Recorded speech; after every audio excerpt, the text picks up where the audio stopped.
Hey everybody, Miss Sandlin back at it again. We're going to read The Magician's Nephew, Chapter 8. And hopefully we will see Jadis taken out of London. The evil witch, queen, whatever you want to call her. And we'll just get right into it. "Oh, Empress, are you? We'll see about that," said a voice. Then another voice said, "3 cheers for the Empress of Colniach," and quite a number joined in. A flush of color came into the witch's face, and she bowed ever so slightly. But the cheers died away into roars of laughter, and she saw that they had only been making fun of her. A change came over her expression, and she changed the knife to her left hand. Then, without warning, she did a thing that was dreadful to see. Lightly, easily, as if it were the most ordinary thing in the world, she stretched up her right arm and wrenched off one of the crossbars of the lamppost. If she had lost some magical powers in our world, she had not lost any of her strength. She could break an iron bar as if it were a stick of barley sugar.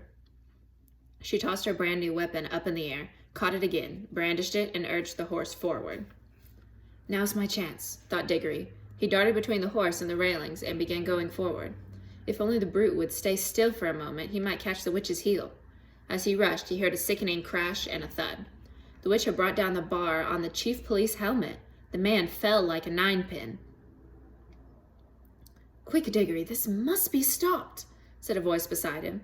It was Polly, who had rushed down the moment she was allowed out of bed. "You are a brick," meaning dense, not very smart, said Digory. "Hold on to me tight. You'll have to manage the ring. Yellow, remember, and don't put it on till I shout."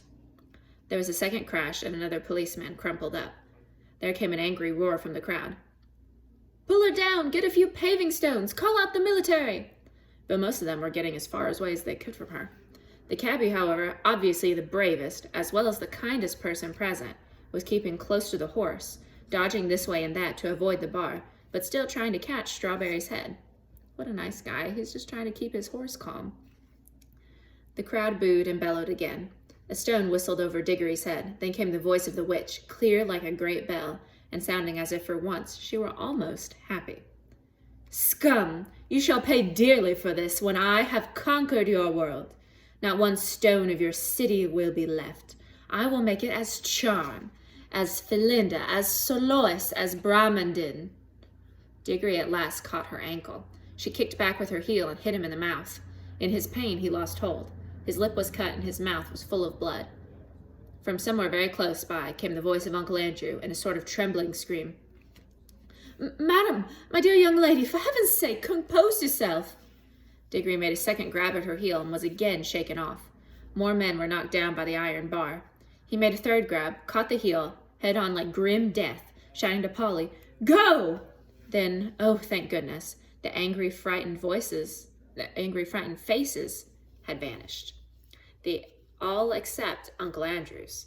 Close beside Digory in the darkness, it was wailing on. Oh, is this delirium? Is this the end? I can't bear it. It's not fair. I never meant to be a magician. It's all a misunderstanding. It was all my godmother's fault. I must protest against this. In my state of health, too. A very old Dorsetshire family." Bother, thought Digory. We didn't want to bring him along, too. My hat, what a picnic.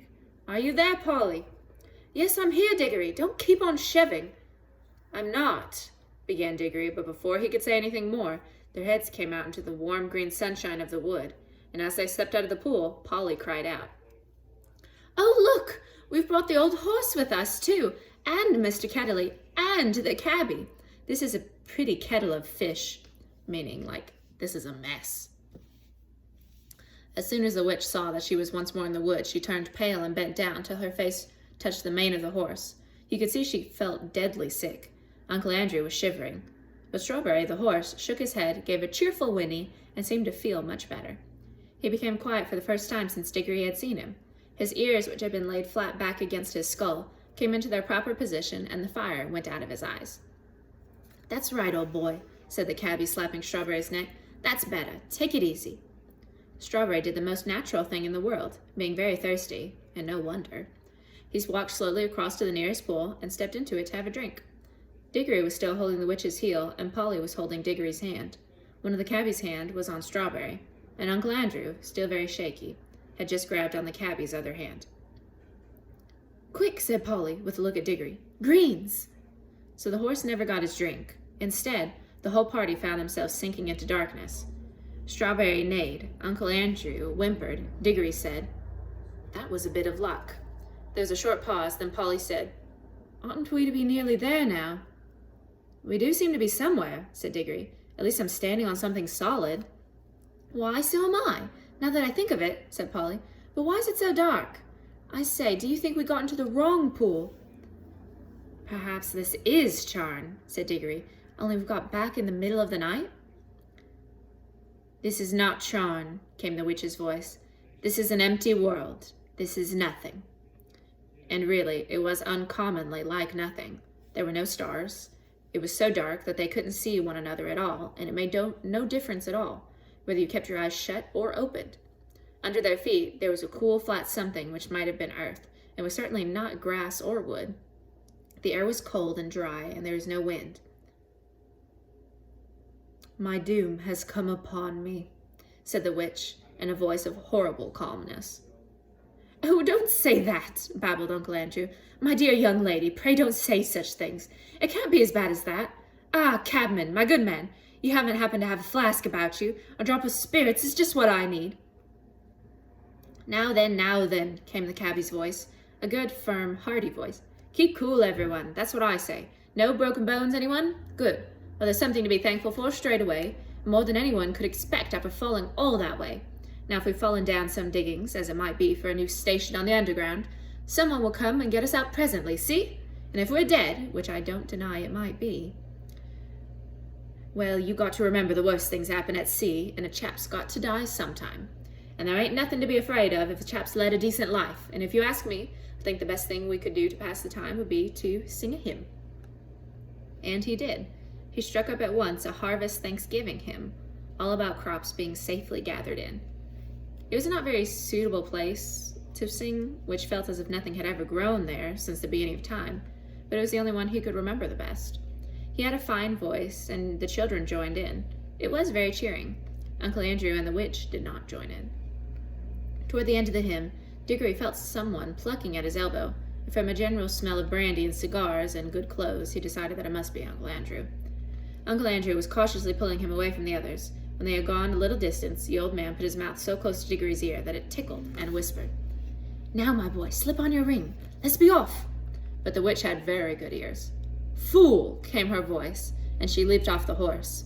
"Have you forgotten that I can hear men's thoughts? Let go of the boy. If you attempt treachery, I will take such vengeance upon you as never was heard of in all the worlds from all the beginnings." "And," added Digory, "if you think I'm such a mean pig as to go off and leave Polly, and the cabbie, and the horse in a place like this, you're well mistaken, Uncle." "You're a very naughty and impertinent little boy," said Uncle Andrew. "Hush," said the cabbie, and they all listened. In the darkness, something was happening at last. A voice had begun to sing. It was very far away, and Digory found it was hard to decide from what direction it was coming. Sometimes it seemed to come from all directions at once. Sometimes he almost thought it was coming out of the earth beneath them. Its lower notes were deep enough to be the voice of the earth itself. There were no words. There was hardly even a tune, but it was, beyond comparison, the most beautiful noise he had ever heard. It was so beautiful, he could hardly bear it. The horse seemed to like it too. He gave the sort of whinny a horse would give if, after years of being a cab horse, it found itself back in the old field where it had played as a foal, and saw someone from whom it remembered and loved coming across the field to bring it a lump of sugar. "God," said the cabbie, "ain't it lovely?" Then two wonders happened at the exact same moment. One was that the voice was suddenly joined by other voices, more voices than you could possibly count. They were in harmony with it, but far higher up the scale, cold, tingling, silvery voices. The second wonder was that the blackness overhead, all at once, was blazing with stars. They didn't come out gently one by one, as they do on a summer evening. One moment there had been nothing but darkness. The next moment, 1,000 points of light leaped up. Single stars, constellation, planets, brighter and bigger than any in our world. There were no clouds. The new stars and the new voices began at exactly the same time. If you had seen and heard it, as Digory did, you would have felt quite certain that it was the stars themselves which were singing, and that it was the first voice, the deep one, which had made them appear and made them sing. "Glory be," said the cabby. "I'd have been a better man all my life if I'd known there were things like this." The voice on the earth was now louder and more triumphant, but the voices in the sky, after singing loudly with it for a time, began to get fainter, and now something else was happening. Far away and down near the horizon, the sky began to turn gray. A light wind, very fresh, began to stir. The sky in that one place grew slowly and steadily paler. You could see all shapes of hills standing up dark against it. All the time, the voice went on singing. There was soon light enough for them to see one another's faces. Here's a picture of the light slowly coming in. There's Digory and Polly and the cabby and the horse, and Jadis and Uncle Andrew in the back. The cabby and the two children had open mouths and shining eyes. They were drinking in the sound, and they looked as if it reminded them of something. Uncle Andrew's mouth was open too, but not open with joy. He looked more as if his chin had simply dropped away from the rest of his face. His shoulders were stooped and his knees shook. He was not liking the voice. If he could have gone away from it by creeping into a rat's hole, he would have done so. But the witch looked as if, in a way, she understood the music better than any of them. Her mouth was shut, her lips were pressed together, and her fists were clenched. Ever since the song began, she had felt that this whole world was filled with a magic different from hers, and stronger too. She hated it. She would have smashed the whole world, or all worlds, to pieces, if it would only stop the singing. The horse stood with his ears well forward and twitching. Every now and then it snorted and stamped the ground. It no longer looked like a tired old cow horse. You can now well believe that its father had been in battles in a war. The eastern sky changed from white to pink, and from pink to gold. The voice rose and rose, till all the air was shaking with it, and just as it swelled to the mightiest and most glorious sound it had yet produced, the sun rose. Digory had never seen such a sun. The sun above the ruins of Charn had looked older than ours. This one looked younger. You could imagine that it laughed for joy as it came up, and as it beamed shot across the land, the travelers could see for the first time what sort of place they were in. It was a valley, through which a broad, swift river wound its way, flowing eastward towards the sun. Southward there were mountains, northward there were lower hills, but it was a valley of mere earth, rock, and water. There was not a tree, not a bush, not even a blade of grass to be seen. The earth was of many colors. They were fresh, hot, and vivid. They made you feel excited until you saw the singer himself, and then you forgot everything else. It was a lion, huge, shaggy, and bright. It stood facing the risen sun. Its mouth was wide open in song, and it was about 300 yards away. "This is a terrible world," said the witch. "We must fly at once. Prepare the magic." "I quite agree with you, madam," said Uncle Andrew. "A most disagreeable place, completely uncivilized. If only I were a younger man and had a gun." "Gah!" said the cabby. "You don't think you could shoot him, do you?" "And who would?" said Polly. "Prepare the magic, old fool," said Jadis. "Certainly, madam," said Uncle Andrew cunningly. "I must have both the children touching me. Put on your homeward ring at once, Digory." He wanted to get away without the witch. "Oh, it's rings, is it?" cried Jadis. She would have had her hands in Digory's pocket before you could say knife, but Digory grabbed Polly and shouted out, "Take care.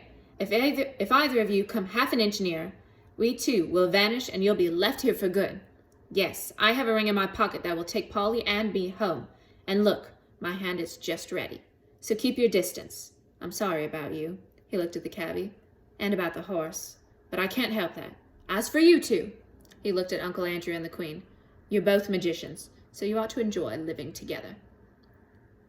"Hold your noise, everyone," said the cabby. "I want to listen to the music."